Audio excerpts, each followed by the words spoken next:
Okay, let's talk a little specifically about like how things are exchanged within capillaries. So how water, amino acids, oxygen, glucose, again, nutrients and gases are given to the cells nearby, and then things like water, waste molecules, carbon dioxide, how is that picked back up by the capillaries before returning back to the heart? Okay, there's three main ways. First is diffusion, transcytosis, and then bulk flow. So diffusion is pretty much what you expect it to be. So things like the smaller gases and smaller molecules like glucose, amino acids, some hormones can make it through via diffusion, simply going from where they are highly concentrated to less highly concentrated. Such you're seeing here. You can either diffuse straight through the plasma membrane. Now that will depend on whether or not they are fat soluble and how large they are.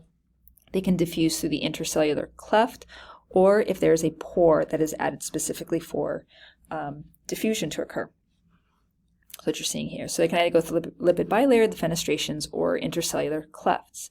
Now there are some places in the body, such as the blood-brain barrier, that does not allow diffusion of water-soluble materials. Fat-soluble will get through. That's how alcohol actually gets into the brain and affects brain function. But the areas like the blood-brain barrier does not have it. Those capillaries are non-fenestrated and they have tight junctions. So that keeps them very closely together. And that makes sense. You want to be very careful with what is able to get across the blood vessels and into your brain. Another method is transcytosis.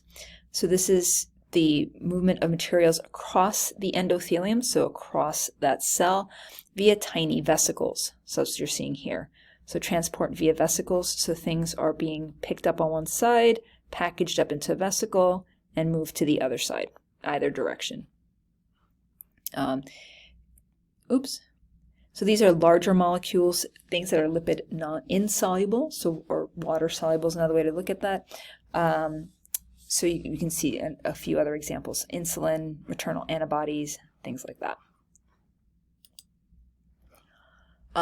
What we're really going to focus mostly on is going to be bulk flow, filtration, and reabsorption. So this is the movement of large amounts of dissolved or suspended materials in one direction, either out of the blood vessel or back into it. The biggest contributing factor is going to be pressure. That's going to push things out into the interstitial space. And a couple of just terms here, and hold on to these terms until a little bit later in the semester, because we're going to come back to them when we talk about how things move in the kidneys.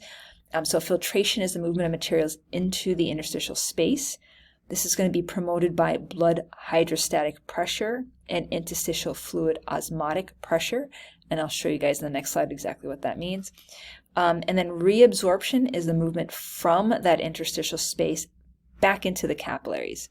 So we're either filtering it, taking it from the blood vessels, putting it into the interstitial space, or we are now reabsorbing it, putting it back into the capillaries.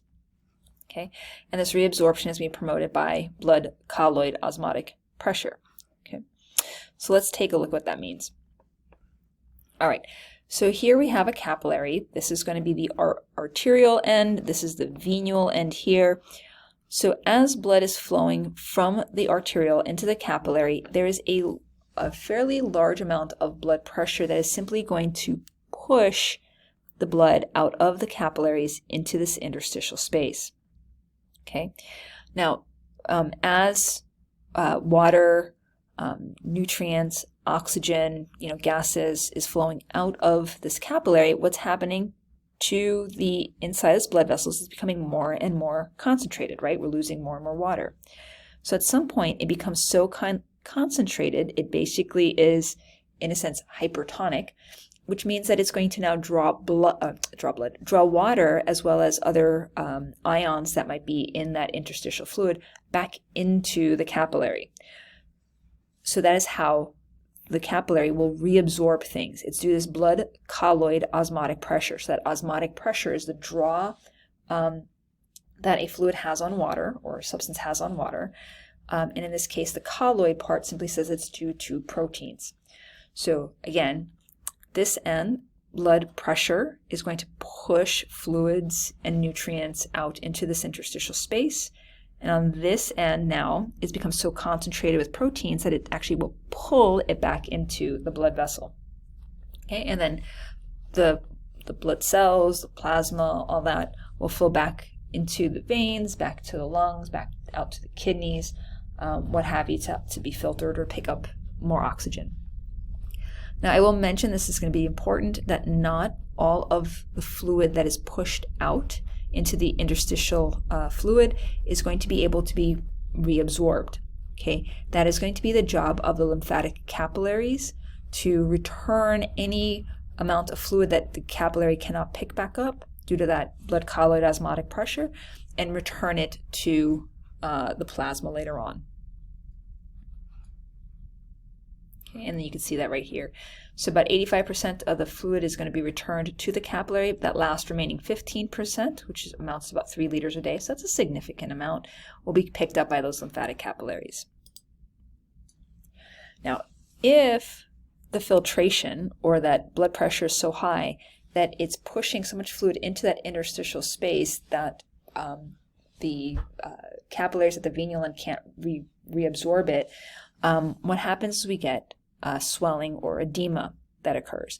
So usually that increased pressure is due to hypertension, or if there's damage to the capillaries, it may allow plasma proteins to escape. And remember, those proteins are what's driving the blood colloid osmotic pressure. So again, that drawing power back into the blood vessel. So if those proteins are no longer in the blood vessel, there's less drawing back power that the blood will have.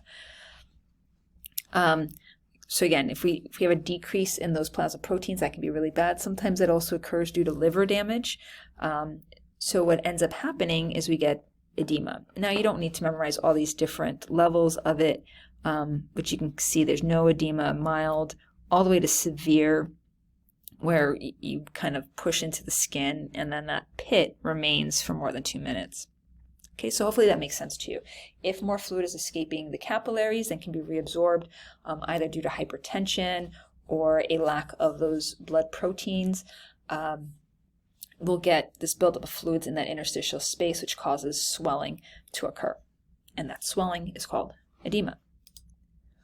Hopefully that wasn't too bad. And I'm going to leave you with one more slide, which is a thought question.